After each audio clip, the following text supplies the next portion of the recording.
Hello everyone and welcome back to Cyclins. Our today's topic is major subfields of psychology. Now that we are familiar with what is psychology and the different perspectives used in understanding behavior, let's discuss the scope of the field of psychology which can be understood through its application in various areas. In this session, we will discuss about the major subfields of psychology. Introduction. As the study of psychology has grown, it has given rise to number of sub-areas. The subfields of psychology are like an extended family. Although they may not interact on a day-to-day basis, they are related to one another because they share a common goal, that is, understanding the behavior. Psychology is such a huge topic and conveying the depth and breadth of the subject can be difficult. A number of unique and distinctive branches of psychology have emerged to deal with specific subtopics. One way to identify the key subfields is to look at some of the basic questions about behavior that they address. Let us look at few such questions.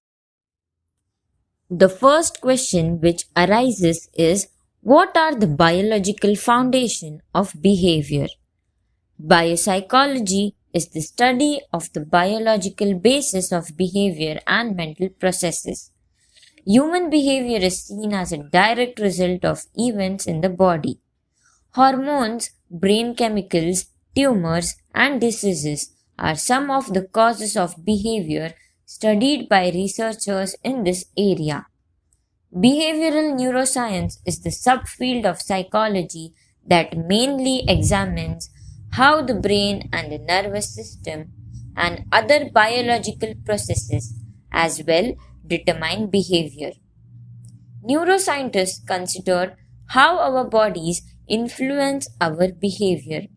For example, the link between specific sites in the brain and the muscular tremors of people affected by Parkinson's disease, or investigate how our emotions are related to physical sensation.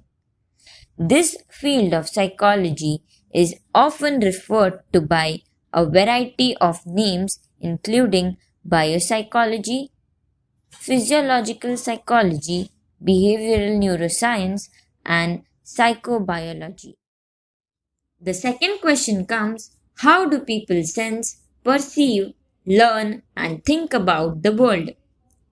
An experimental psychologist asks questions like why people are susceptible to optical illusions, how body registers pain, or how to make the most of one's study time, etc. Experimental psychology is the branch of psychology that studies the processes of sensing, perceiving, learning, and thinking about the world. Several subspecialties of experimental psychology have become specialties in their own right, like cognitive psychology. The next question comes, what are the sources of change and stability in behavior across the lifespan? Human development is the scientific study of the changes that occur in people as they age. Developmental psychology studies how people grow and change from the moment of conception through death. Personality psychology focuses on the consistency in people's behavior over time and the traits that differentiate one person from another. The topics such as personality, cognition, biological processes, and social interactions are studied but in context of changes that occur as a result of process of human development. The next question arises, how do psychological factors affect physical and mental health? Factors like frequent depression, stress, and fears that prevent people from carrying out their normal activities are topics that would interest a health psychologist a clinical psychologist, and a counseling psychologist. Health psychology explores the relationship between psychological factors and physical ailments or disease.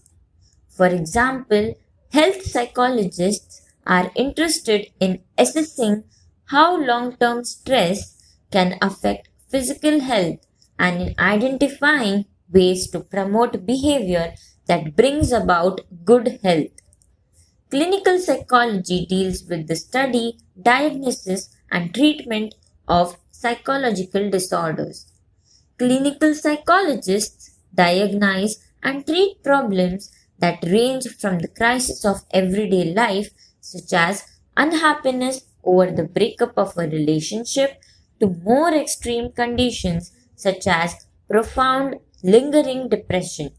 They also research and investigate issues that vary from identifying the early signs of psychological disturbance to studying the relationship between family communication patterns and psychological disorders. Like clinical psychologists, counseling psychologists also deal with people's psychological problems, but the problems they deal with are more specific. Counseling psychology focuses primarily on educational, social, and career adjustment problems. Counseling psychologist or counselor might give advice on the kinds of jobs they might be best suited for, methods of studying effectively, strategies for resolving everyday difficulties, help employees with work related problems, marital adjustment, etc. The last question to be answered is, how do our social networks affect behavior?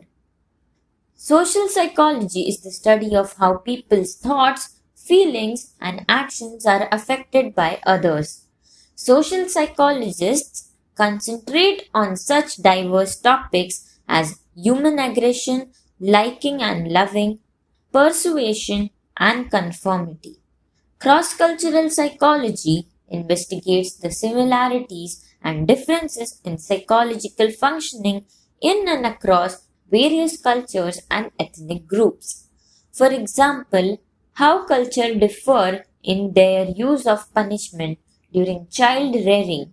Although social psychology looks at the group behavior, it is not the same field as sociology, as it is more concerned with individual person within the group and influence of the group on the person. Conclusion: psychologists can work in many different research areas and pursue a variety of careers. The boundaries of the science of psychology are constantly growing. There are various fields like evolutionary psychology, behavioral genetics, and clinical neuropsychology, sports psychology, space psychology, positive psychology, spiritual psychology, etc. In the next session, we will look at the difference between research and applied areas of psychology before looking into detail into each branch specifically. Thank you everyone for watching the video.